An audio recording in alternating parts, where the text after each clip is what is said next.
Ladies and gentlemen, it is my privilege tonight, as president of the Believe It or Not Club, to present to you Mr. Robert L. Ripley, who brings to us another collection of Believe It or Nots gathered during the course of his rambles around the world. Mr. Ripley. Thank you. Members of the Believe It or Not Club, before taking you with me on another trip around the country by way of the screen, you may be interested to know that but for the vote of one man, we would all be talking German tonight. During the Revolutionary War, it was proposed in Continental Congress to adopt German as the official language of the United States. And the vote on it resulted in a tie.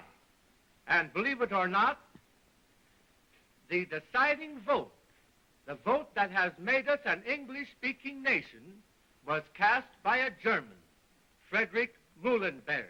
Truth is stranger than fiction, and since you only believe what you see, I'm going to show you the proof on the screen. Will you kindly put out the light? And while you're settling yourselves comfortably in your chairs, I will show you a picture of the largest chair in the world, located at Thomasville, North Carolina. The chair is 13 feet high, and the seat 5.5 feet square. There is enough lumber contained here to make 100 ordinary chairs. Here's the tallest skyscraper in the world, just completed. The Empire State Building on 5th Avenue, New York, on the site of the old Waldorf Astoria Hotel. And now, just for the sake of variety, look at this building. Here it is, the miniature skyscraper in Flint, Michigan. It is 6 stories high and only 6 feet wide. And while on the subject of skyscrapers, here is a most unusual one, right in the heart of Chicago's business district, on Monroe Street near Clark. This skyscraper contains a perfectly good cow stall.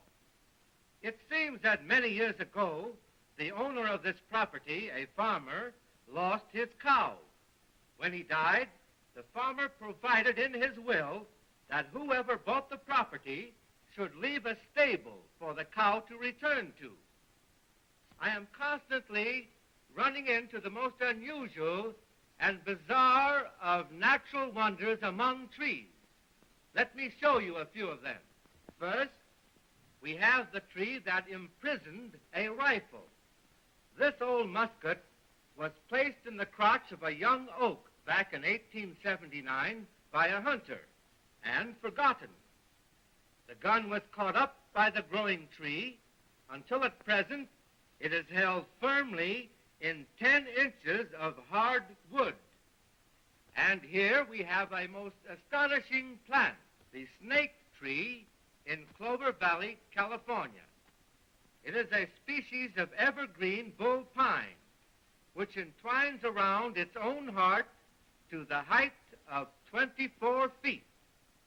This tree was first discovered by John L. Crow in 1866. But it looks more like something out of the Garden of Eden.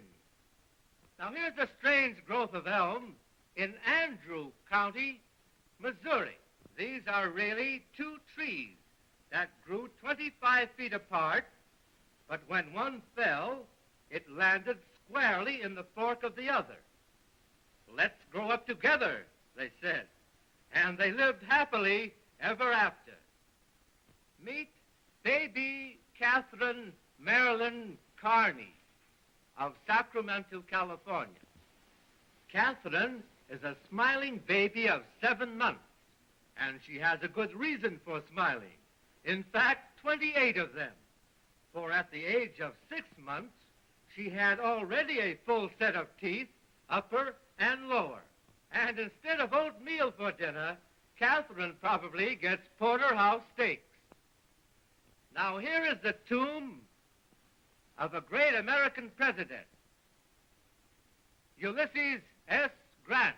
However, don't be misled, because General Grant, whose tomb you're looking at now, was not a general during the Civil War, and his name was not Ulysses Grant.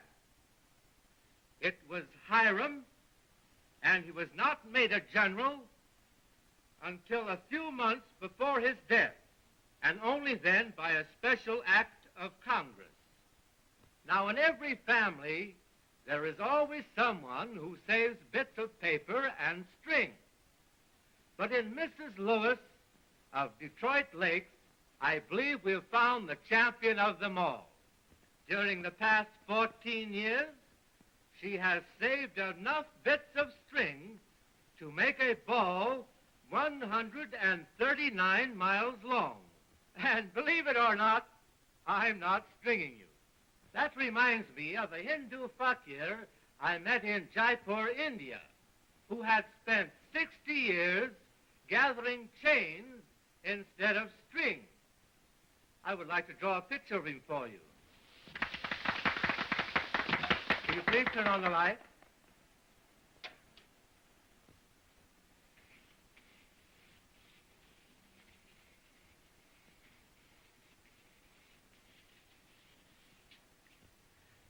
Each day, a new link was added to his massive chains until his burden weighed 670 pounds.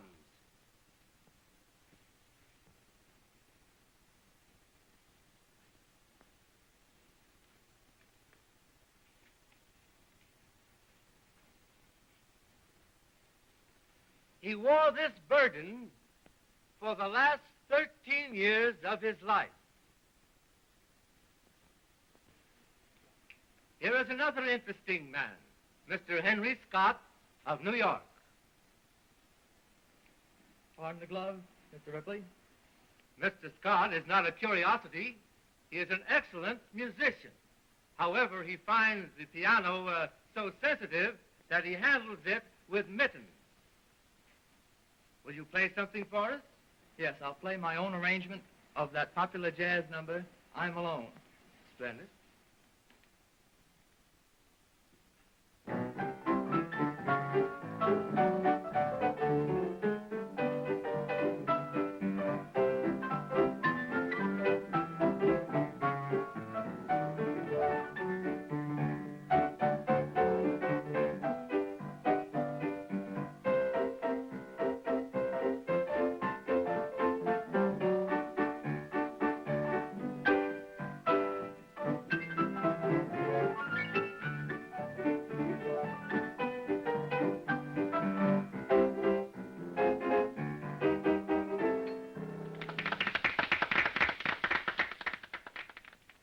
Thank you, and goodbye until my next Believe It or Not visit.